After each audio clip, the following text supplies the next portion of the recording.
Game Freak has been hacked and there's been a massive leak and a bunch of info has been released. So it hit the internet this past weekend and it's revealed a ton of information about the development of past games in the franchise, as well as what to expect in the future. This comes via Central on Twitter, and the Giga Leak, which a lot of people are referring to it just because of the scale of this thing, unveiled fascinating insight into some of the early designs of Pokemon from Gens 3 to 5. But perhaps the most exciting news is the info on upcoming titles.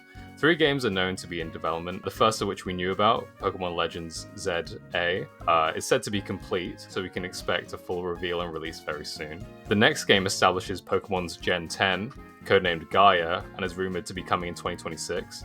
It also happened to reveal the Nintendo Switch 2 is codenamed Ounce, which Gaia will be launching on. There are also files in the code which suggest that there have been tests on the original Switch with Gaia, which potentially indicates a dual release on both the Switch 1 and Switch 2.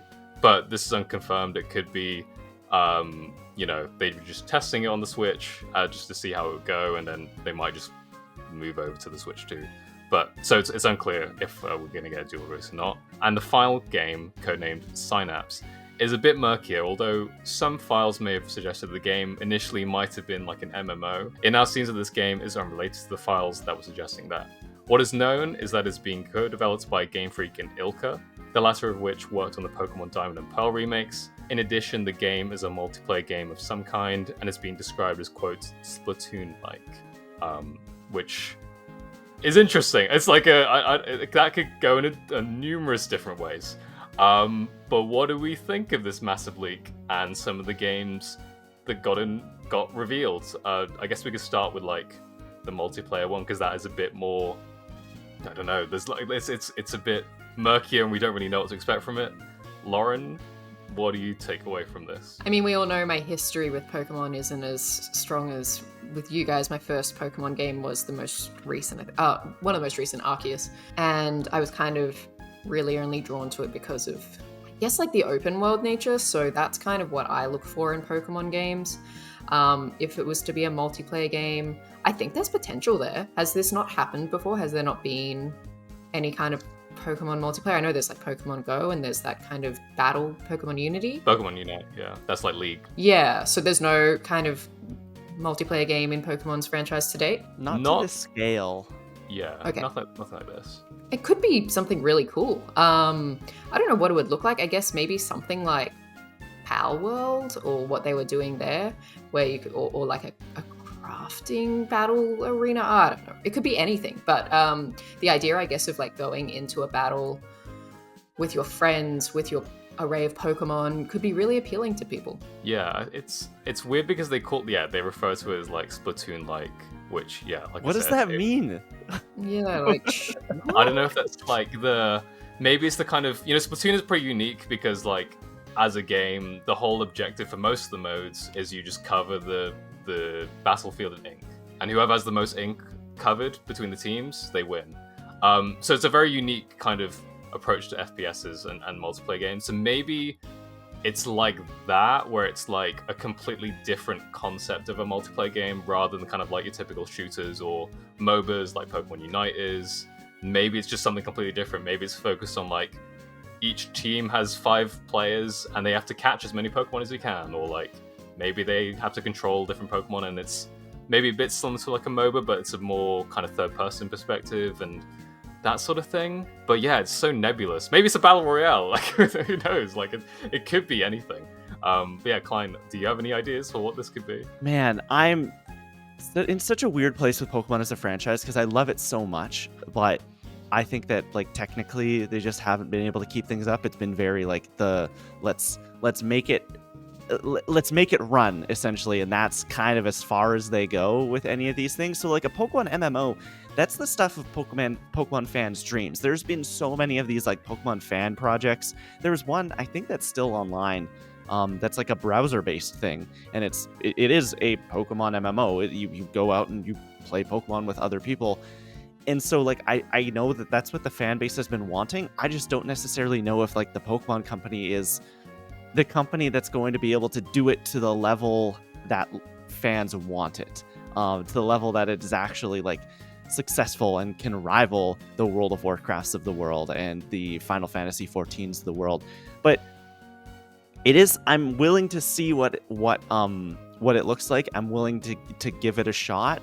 I don't know about Ilka being involved. I know that their Diamond and Pearl remakes weren't the biggest fans of them. I enjoyed them fine. It was really just like a modern reskin of an old game. They didn't really do a lot to it, but I know a lot of people had a lot of problems with that game those games just because they didn't do a lot, and it was they didn't like the art style very much and stuff like that. So I don't know what it's going to look like. I am excited by it. I hope whenever it comes I can play it on my Nintendo alarm clock. That's the dream. That's all I want. But it's a weird spot to be in, because I thought I would be a lot more excited hearing about a Pokemon MMO for the first time, but I'm not. I'm just kind of cautiously optimistic. Yeah, especially because Scarlet and Violet kind of had Pokemon games I've had online in the past, but Scarlet and Violet took it up a notch in terms of okay, we're gonna let you play in the world with each other. You can drop into your friend's Scarlet game or Violet game and run around and have a good time.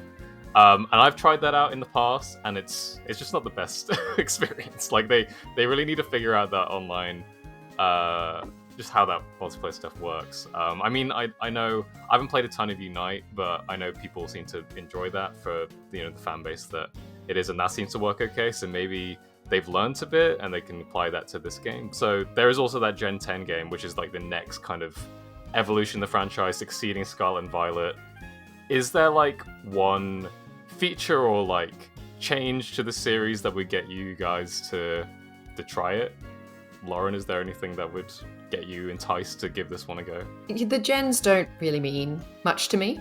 I am familiar with the original 150, and that's it. But I actually think the Pokemon Legends ZA game, what this leak is sort of suggesting to me is that it's going to be a launch title for the new Switch.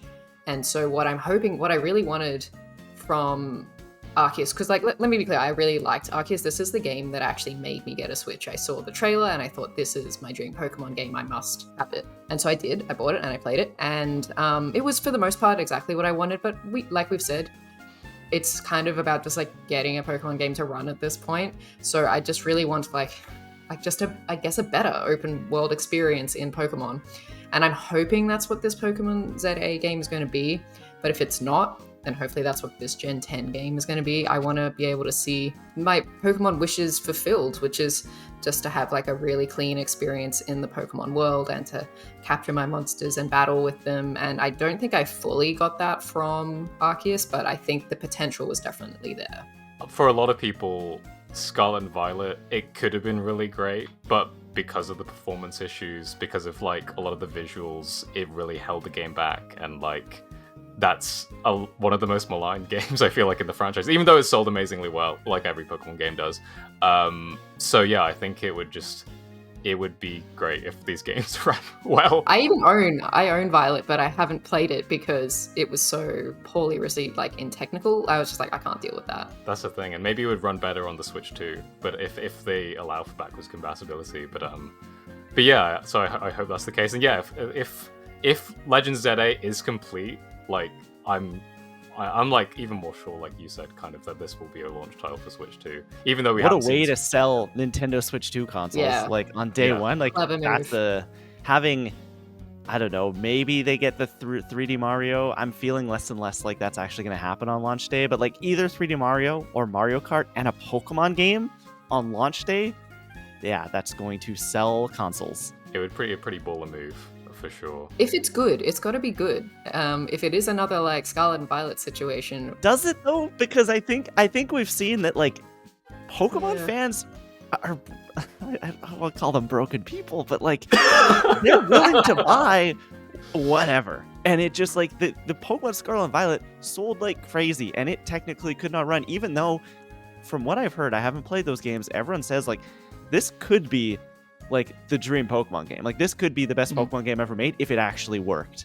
And but people still bought it in the millions. So I don't know if it does have to run. Well, look, I hope it does run at least well. Like, I think if the kind of specs that we talked about a couple of weeks ago with the Switch 2 do match that, I'm hoping that Game Freak has like learned and they'll be able to like adapt whatever this game is to match and be able to run well on those kind of specs. And hopefully they don't get too ambitious and like try to go all out and then the game just runs terribly. But yeah, I think it comes down to like the fundamentals of Pokemon. They've just got sorted. Like they don't need to improve on any of that stuff necessarily. Like Arceus, like really redefined the formula, which was really exciting. But for me, I think, especially looking towards Gen 10, what I would want is kind of what I was saying before. Like, I think they need to work on that online experience. I really liked the idea of like being able to run around this world with your friends and just like catch Pokemon and battle people and that sort of thing.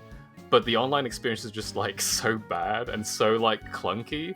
Getting into a game was just like terrible. You have to go to like a specific area and then enter a code and then wait, and then you're in the world, and then sometimes you get booted and then you have to do the process all over again. It's like, just make this more streamlined and I think it would solve a lot of issues. Pokemon X and Y, which is like Gen 6 now on the 3DS, had a really good like online system, I think, called a player search system, I think it was. And it was just like so elegant. It made everything so nice and like streamlined. I just hope they go to something more towards that and like fix a lot of this online stuff, because it just makes the whole experience worse, I think. And I think hopefully Game Freak has learned from Scarlet and Violet and they don't just kind of like look at the numbers and like, oh, people will put up with this, and which people will at the end of the day, but it would be nice for them to look at this stuff and maybe fix some of it.